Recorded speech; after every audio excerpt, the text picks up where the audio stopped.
Now let's look at an interesting observation. Okay, so far what we did is for 32-bit unsigned multiplier. Whatever we discussed so far, it is not for signed multiplication, it's for the unsigned multiplication of the integer value, unsigned integer.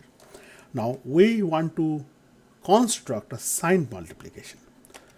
So what we'll do is basically transform the problem of signed multiplication into unsigned multiplication and then put the sign back. So what I mean here is this. Let's say we are trying to multiply a bit pattern of, let's start with a decimal example, minus 24, or let's say 25 into 4. Okay, we all know the answer is 100 minus 100.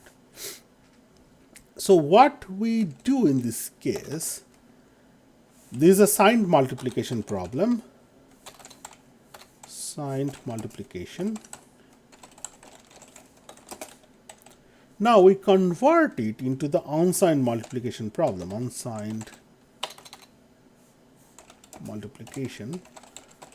First we convert into the unsigned multiplication. So what we do here, let's say this operand is A and this operand is B and my product is P. Okay. Now what we do, we basically take the unsigned value or modulus value of A and B. Okay. So that means I am guaranteed these values mod A and mod B are always positive or in unsigned sense. So I get some product out of this, let's say P1. Okay. Now my logic would be if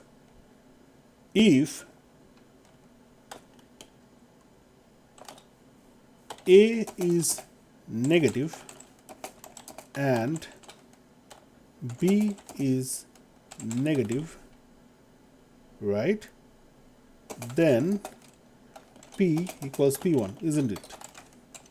Both negative product is a positive value. And if A is negative and B is positive, then P equals minus P1, right? And if A is positive and B is negative, then P equals minus P1. And if both are positive, A is positive and B is positive, then P equals P1, right? All right, now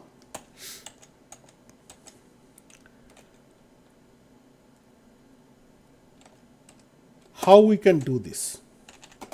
Negative for P1. Let's say P1 is always a positive value, being mod A and mod B are all positive. So this is positive value, right? So we know how we can transfer, right? This is basically what we are trying to do is P equal to inversion of P1, inverted bit pattern, plus 1, right? Similarly here.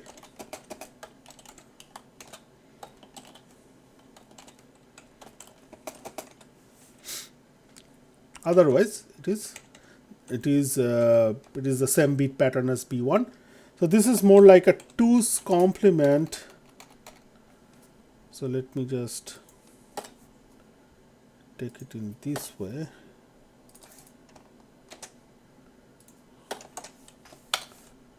All right. So this is nothing but making 2's complement of P1, right? Same thing for this guy as well. This is 2's complement of P1. Now, how we are trying to apply the mod or modulus of A and B? That's now the problem is, right? So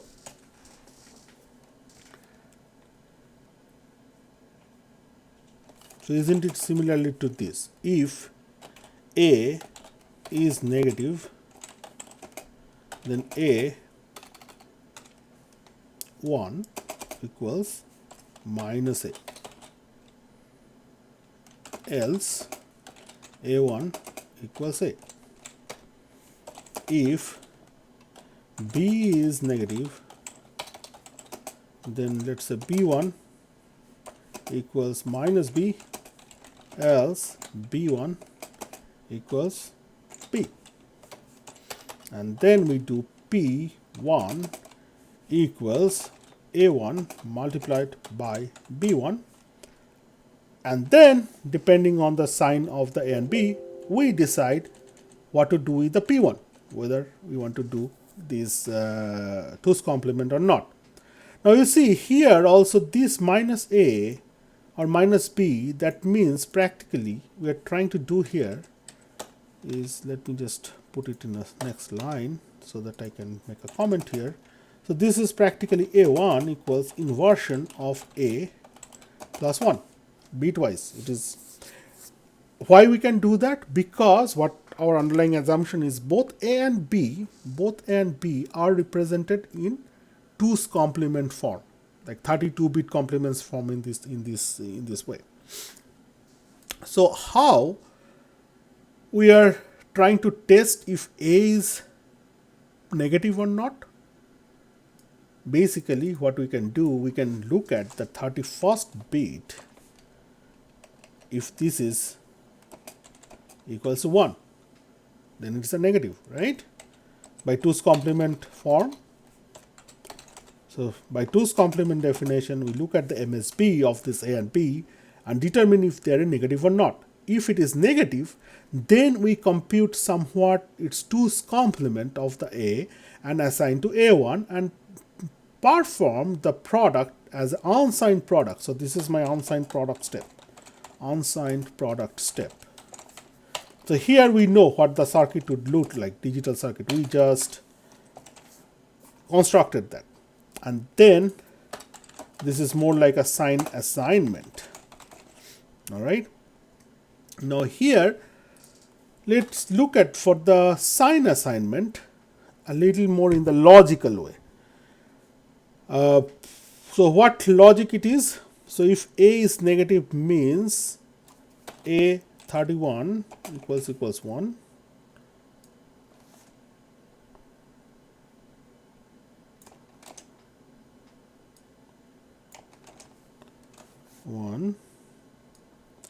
Positive means equals 0 equals 0. B negative means B31 equals 1. B31 equals 0.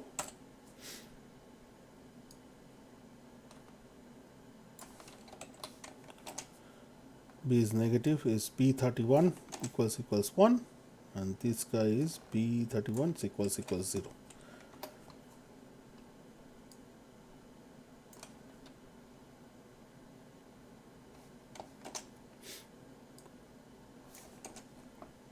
Right? So if we want to compute something like a sign bit, okay, so we can express that in a truth table. So A's sign, okay, B's sign, and P's sign.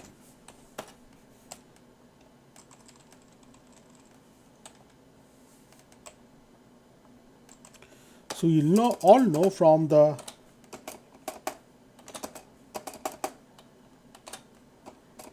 algebra that if both are positive, then product is positive, Then if both are like one positive and one negative, then it is negative. Then if both like one is negative, another is positive, then it is negative, and both are negative, then my product is positive, right? This is a sign rule for any algebraic multiplication. So with that, you see the A sign is practically we are testing A31, like MSB of A. And if it is positive means A31. So we are now, let's look at in terms of A31. Okay. And B31. And P's sign. Okay. So A31 is practically, if it is 0 for positive, and B31 is 0 for positive, then P sign is positive,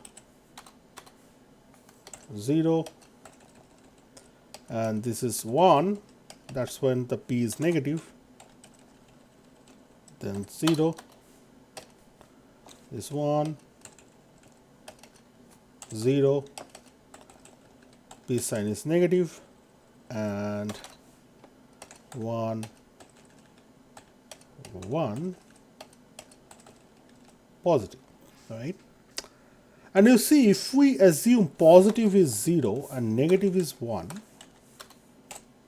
positive is 0 and negative is 1, you see the sign bit has this P sign bit, which is like, assume it is S, is exactly a XOR between the sign of A and B, which is sign bit A31 and B31. So logically we can conclude S sign bit of product is A31 XOR B31. All right.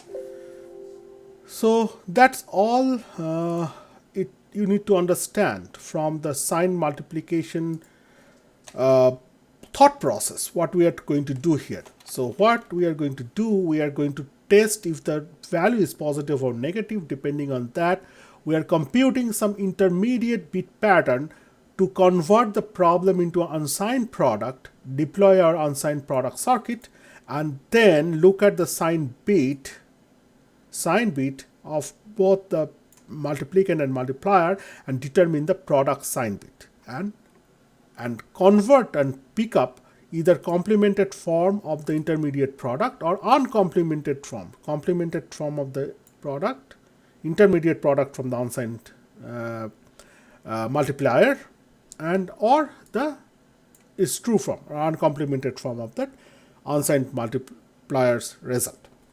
So that's what we are trying to do in our sign multiplication circuit.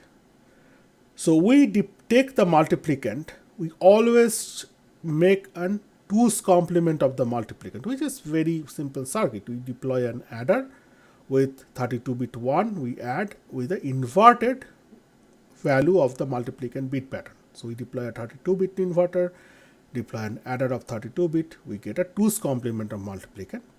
And similarly, we always compute a 2's complement of the multiplier. Then we deploy a 2x1 multiplexer, 32-bit multiplexer, 2x1 32-bit multiplexer, and its selection is basically your sign bit of the multiplicand for the multiplexer, selecting the multiplicand bit pattern.